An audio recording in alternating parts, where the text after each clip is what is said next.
কাজ করি না, আমি সিলেটের একটা ইয়ে দিলাম না, ভিডিওকে ট্রাই করছিলাম।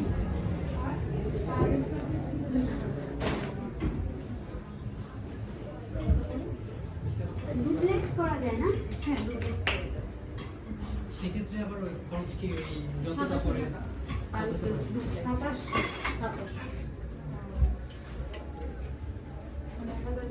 আপনার লাইট ফ্যান ফার্নিচার নিয়ে বাসায় এইটা করতে কত টাকা লাগে? 14 লাখ টাকা।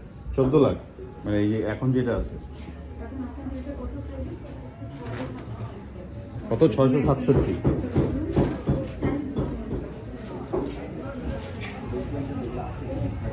করবে না, নতুন করে কিছু করবে, ওইটাই বেঁচে গেলে জানাটা।